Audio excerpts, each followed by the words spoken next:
Greetings, dear ones. I am Kryon of Magnetic Service.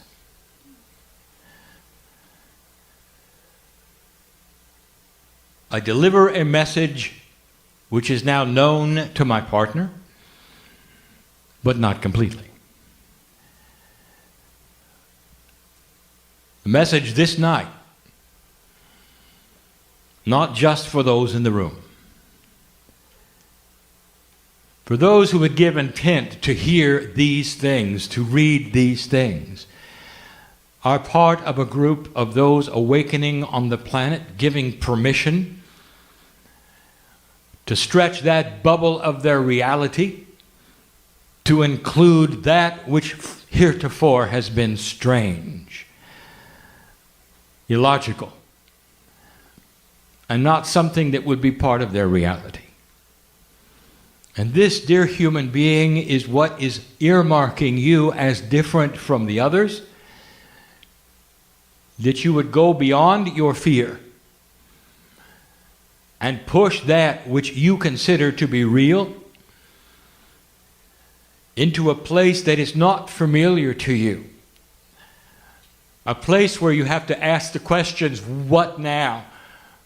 Where am I going? What can I expect? And you will not receive the three-dimensional responses that you're used to.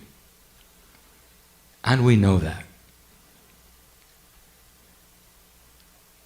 Oh, dear ones, there is so much help for you.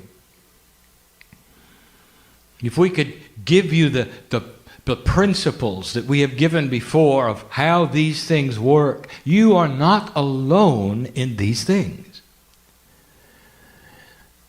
When you decide to do anything that is sacred and what you would call spiritual, or what you would call work on yourself, there is an attribute which we have channeled about in this very area. You actually broadcast an energy of intent to the cellular portions of your body which are divine. And a signal is sent to them that activates an energy that you don't even know you have. But oh, if you believe you've got God inside, then you have to understand there is something in there that will respond to your intent to meet God. To meet God in a way that keeps you alive and well and peaceful on the earth. Free of disease. One who will have the energy you deserve for the age that you are. And it is absolute. This energy is going to be delivered to you. And you will see it and you will feel it as you progress through your desire to meet that which is in your cells, which is divine. Difficult to explain to you something so invisible, so magnificent. But even more difficult is it for me to explain those things which you cannot ever see. A system that we have that you know all about when you're not on your side of the veil. It is complex beyond belief, not understandable in 3 dimensions. And yet we describe it to you yet again today. We really want you to take this in. We teach this today to satisfy some of those of you who wonder, but also to give you information that is an enhancement of the magnificence of the human being. I want to talk about your past lives. I don't want to talk about past lives in a way that you think. I want to talk about all of them. Who do you think you are? What is the history that you think you have? And right away, I will tell you, as complex as this is, you have drawn a box around it. Even the metaphysical ones in the room, the esoteric ones, you've drawn a box. And the box is human life, how many times you might have been here, who you might have been, how you contributed to the Earth's energy. And if you did that, I would say, how special, how quaint. You have no idea. You have no idea. There is a system that is grander than any system that you can comprehend. You are pieces of God, and God has no age. What you call the God energy, the creator of the universe, is not just the creator of the universe. That God attitude energy is the creator of all things, including those things before the universe. You cannot start with your universe. But let's say we do, just to make it simple. And then let's focus on just your galaxy, just to make it simple. Not including the hundreds of millions of other galaxies. We'll concentrate just on yours. And we'll say that this Earth of yours is a baby. Oh, it's been around as long as your galaxy, made from the same stuff, entangled with the center it is, just like all of the others. The solar systems, the star clusters, all going around at the same speed. Entangled they are. But this quantum entanglement has something else you should know about.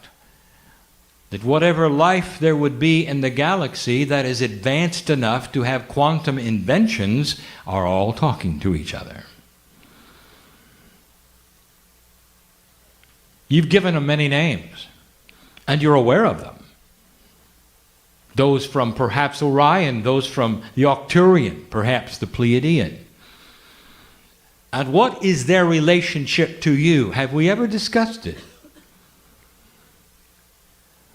And you sit back and say, oh, I wish I knew more about them, not understanding for a moment you used to be them. Oh, they're still around. But your soul has moved into the new planet of free choice, Earth. You were seeded by the Pleiadians only 200,000 years ago. You're a baby in the galaxy. You are the newest life form in the galaxy.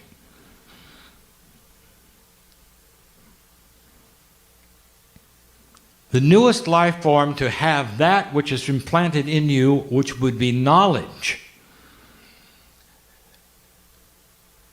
of energy that is high and low and divine and not.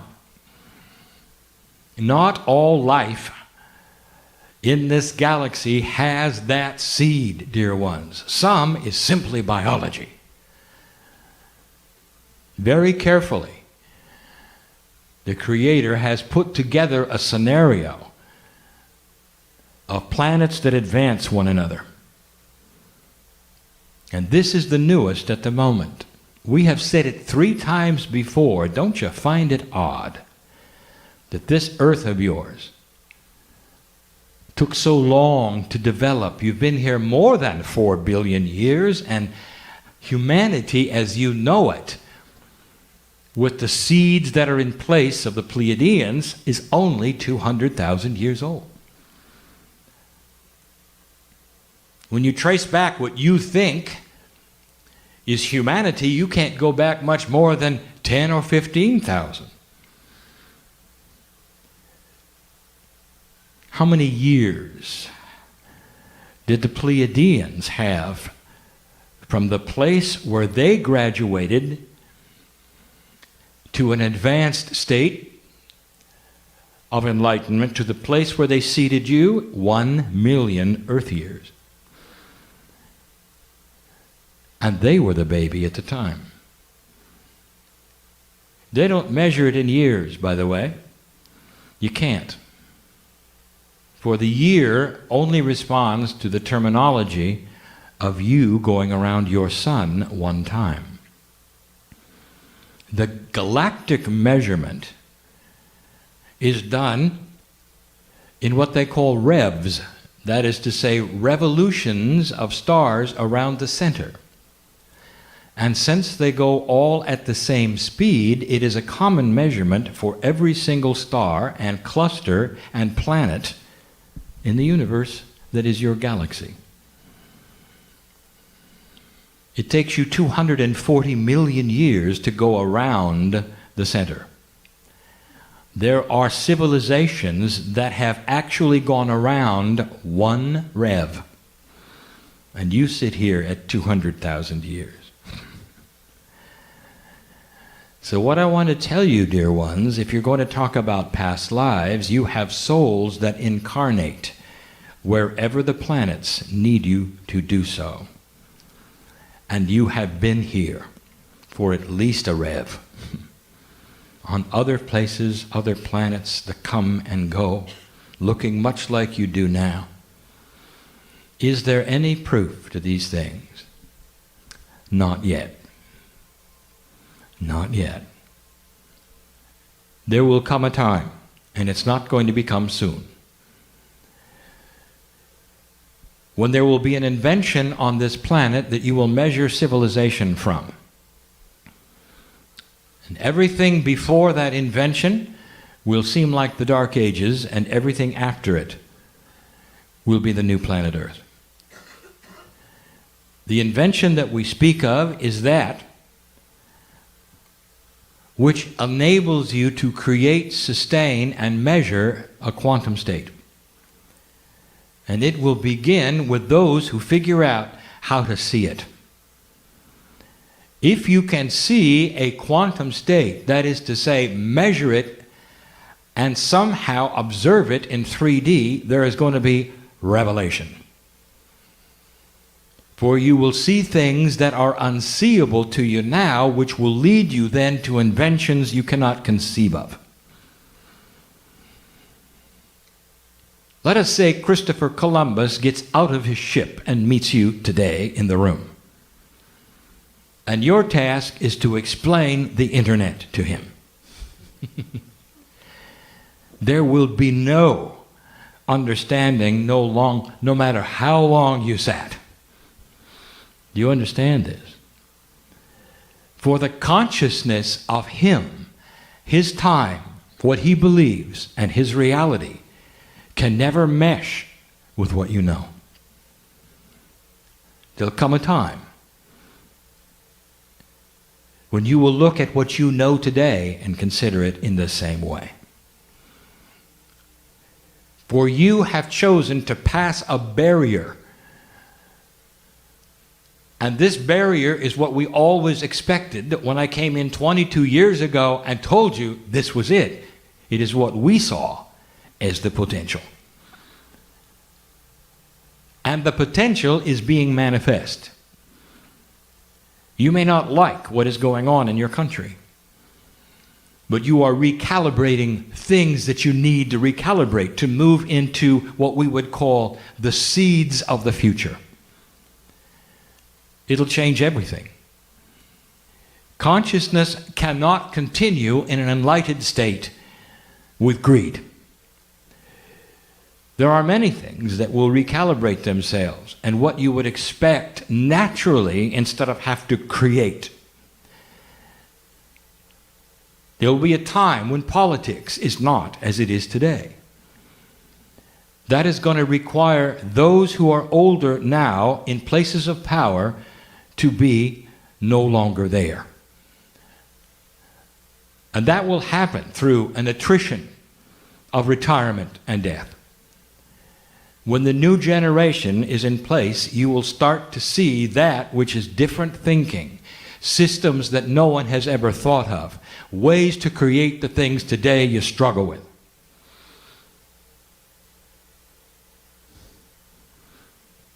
How can you create and fund war and wellness at the same time? And the answer right now is you can't. And this will be a discovery that does not sit well with an old guard, but will with a new one, if you know what I mean. You sit here in front of me with 23 chromosomes. And you think, well, that's just the way it works. Well, it doesn't. For all the others around you have 24 that are not humans. Not only that, 2 of them have been fused against all common sense of evolution. Counterintuitive to anything you see in nature, you stand there as the only kind of mammal instead of a variety. And you think everything is fine.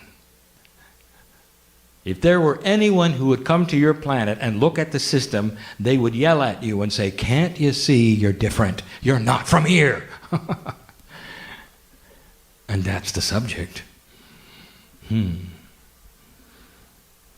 So you have to start with past lives, and you have to say, you have been not only your ancestors on earth, but all of the others who are your parents and your grandparents planetarily. No matter what you call them, dear ones. Those from Orion, those Arcturians. They're very helpful, aren't they? Because they are grandparents. Some of them seeded the Pleiadians. And then the Pleiadians seeded you. And it was not done in a conquering way. Pure love. Not like your movies show it. Divinely inspired, appropriate, correct. And someday that quantum invention that you're going to have is going to show something. As soon as they take those instruments and point them at a human being, they're going to see a quantum field, and it's going to shock them. To find out that your biology is quantum. And other mammals, it's not. Will make them wonder what it is about the human being that is special. And then they will have to turn their eyes upon that which is, perhaps, multidimensional and divine. You're born knowing that there is a creator. And you search for the creator from the time you can imagine what's on the other side of your reality. More than 80% of humanity does this. Belongs to organizations, worships in their own way. Blessed all. For the search for God in any form is seen as appropriate. But what about the past lives here? And now we get into the system that you are more familiar with, which you call the Akashic.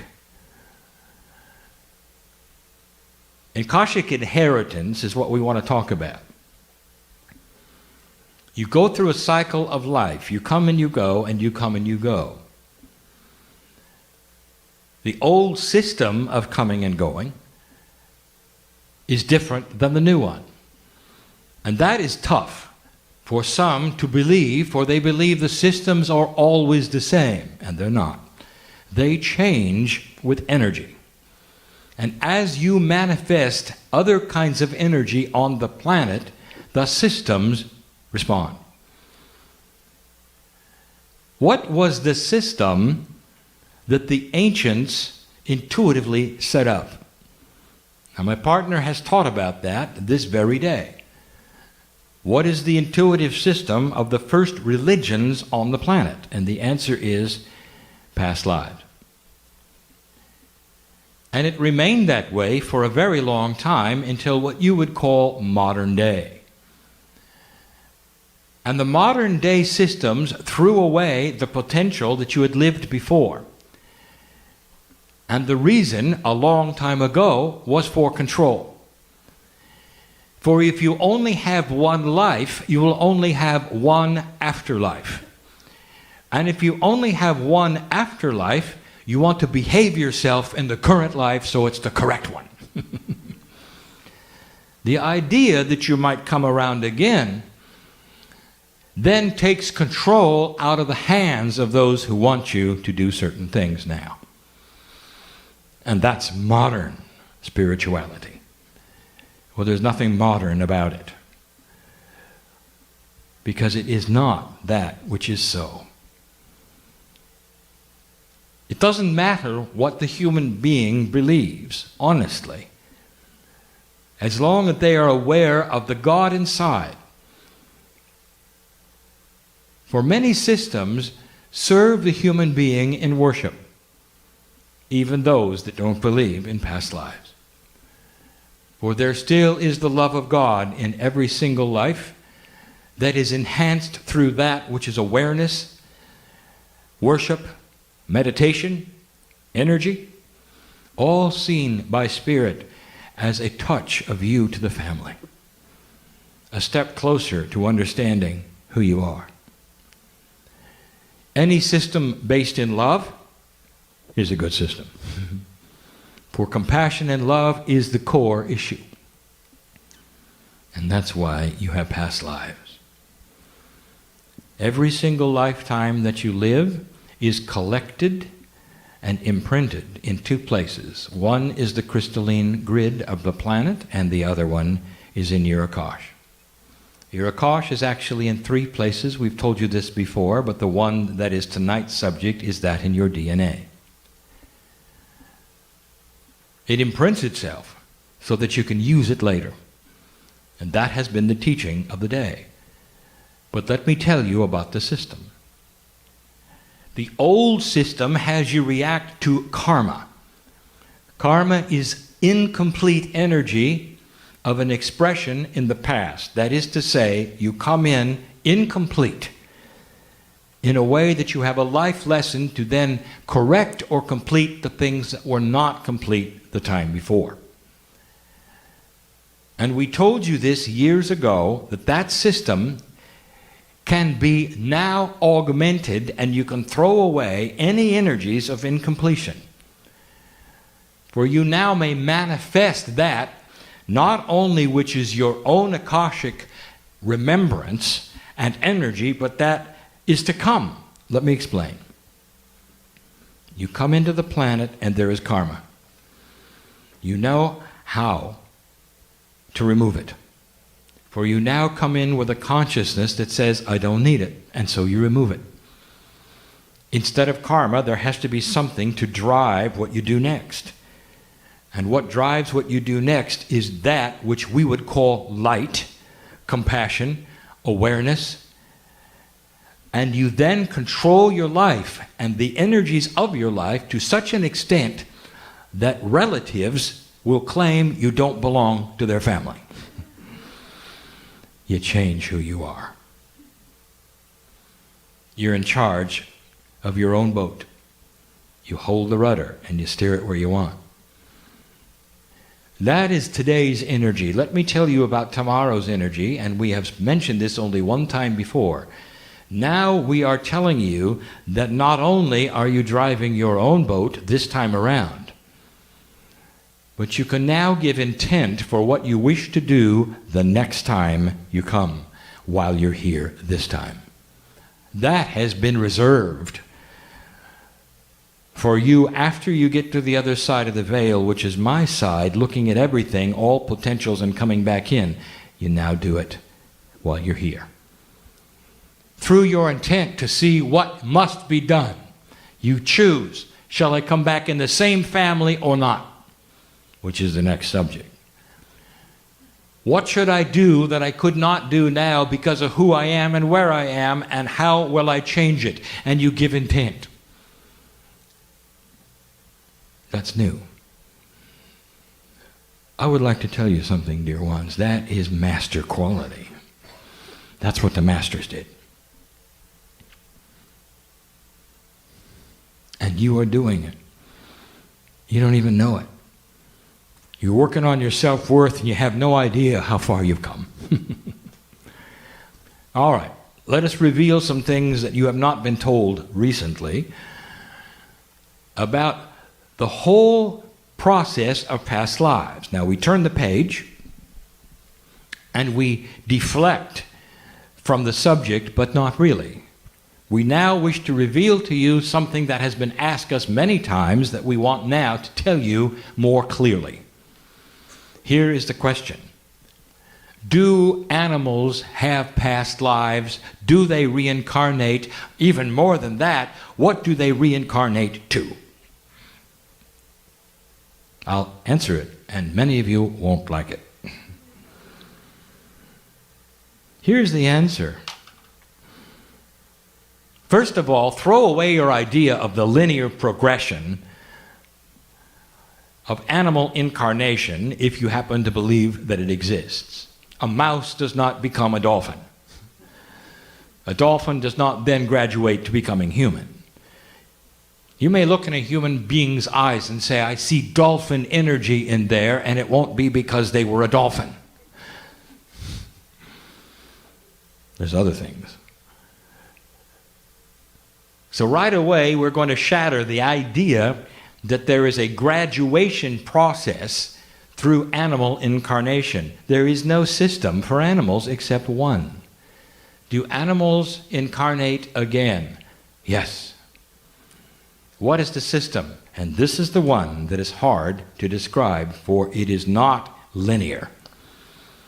I will tell you the only animals that incarnate are the ones that are around humans. That's all. Animals in the forest, they don't. In the plains, they don't. In other words, they have to have been influenced by human consciousness, and that enhances them. They have no divinity in them like you do in yours. There is no test of their consciousness like there is yours.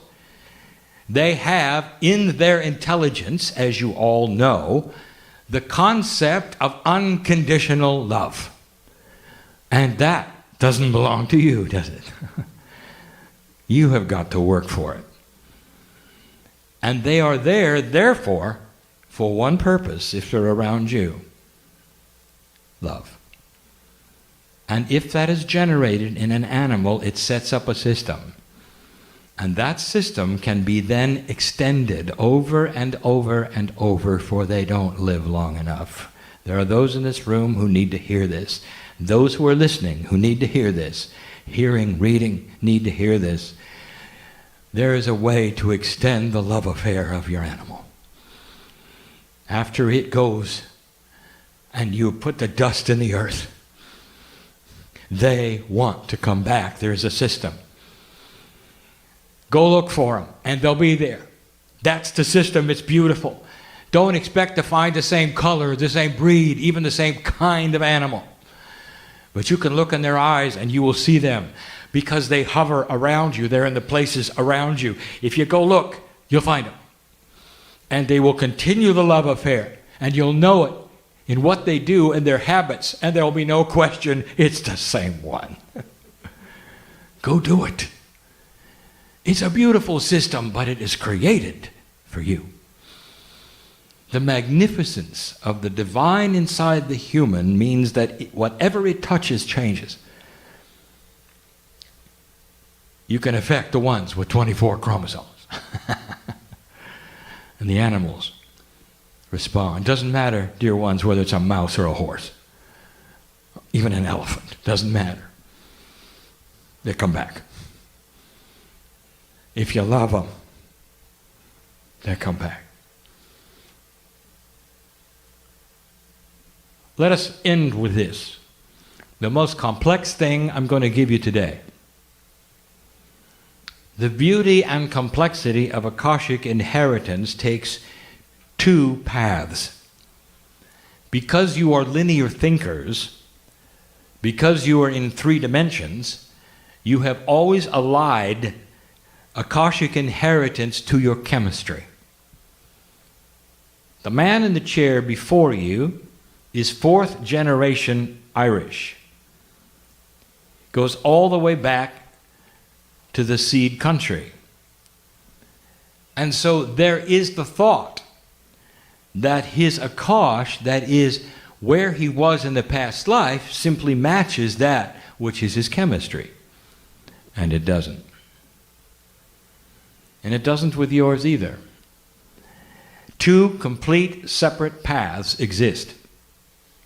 That is to say, the man before you in the chair, although he is fourth generation Irish and has Irish blood, might as well just have come from India the last time and hate meat and potatoes. And you'll say, wait a minute, how can that work? And that's the point, it does. So it doesn't matter about the lineage of your parents. That is totally chemistry. And the genes that are represented there are a three-dimensional system. You'll have their eye color, some of their attributes, even some of their talents and their looks. But you may not have anything else that has to do with them if your last lifetime was in India. And what if it was? Let's say it was. You're going to come into this planet, born in America, perhaps, let's say, of Irish descent, let's say, just as an example, and you're not going to want to eat meat. And so you will become vegan. And it works for your body. And those around you will wonder, what happened to you? And why would you do this? Now, there is a propensity for everyone to stand on their soapbox, so to speak, and say, this is the way to eat. Look at me. Not understanding that the statement should really be, this is the way I should eat, based upon my Akashic inheritance. And that's as far as you can take it. For all of you have a different inheritance. And when you start combining them, that means that every single chemistry of everyone in the chair wants to eat something different for them. And some will be just fine with everything that's put into your food in America. Because you've been here so long, your body is used to it. It's even handling the preservatives. And others of you will come in and immediately react because you've never experienced it. Now you'd say, wait a minute, that's chemistry. I told you it would be complex. The Akashic inheritance and the chemistry inheritance meld together in a very odd way and create a scenario that is not explainable in linear terms. Now I've just given you something to think about, but it starts to explain perhaps some of the things that don't make sense with you. How you can have certain attributes of your parents and yet others you have no idea. Well, we know, and a past life reader may help. Now you know. There is complexity. Now, let me stir in the last complexity. And this won't make any sense. You tend to incarnate as family. If that's so, how can you have family that is from different places? Well, now, I didn't really say that you were from different places. What I told you is you incarnate as family. It's not necessarily the family of chemistry. And here's what it means. Right now, in this room, family meets family. Maybe you haven't looked in everybody's eyes here. This is your family. Not your mother and dad, sister and brother, but you knew that, didn't you? Oh, they're chemistry, and they're allied in a certain way, and you feel the bond. But that's not the spiritual bond. You incarnate as family, and it doesn't necessarily mean that you find each other right away. There's no timing. You made that up. That you all come in together. You don't. But you often find one another. So in closing, I'll say to you this, listener, reader, in this room, you are meeting family in this shift as you come together as one and realize you're allied through the love of God with all things living, including the air and the rocks, including that which you have not yet met, which are your ancestors on other planets who know what you're doing. We stand together in congratulations and tell you that eventually you'll understand the systems. It will be taught in school. Not yet. But that's the way it went on the other planets, and that's the way it will go here. Finally, we say, do not be discouraged, for you are in the infancy of enlightenment. This will not take place in your lifetime, even the youngest ones here. But you are the seeds for it, and you know it's coming, and you will be here when it happens, because you're coming back. All of you. And you're going to want to. All of you. Because when you awaken the next time, and this is a promise, there will be an earth that is couched for your enlightenment, and you will not have difficulty with it. You'll not have to struggle like you did this time and relearn everything like you did this time. You're going to awaken with a concept that God's inside. And that's because you've changed the energy of the planet. And you continue. The crystalline grid resounds with this and will cooperate with this. Gaia awaits what you're going to do next and will then morph to complement the energy that you create. And that, dear human being, is something to celebrate today. Leave here differently. And so it is.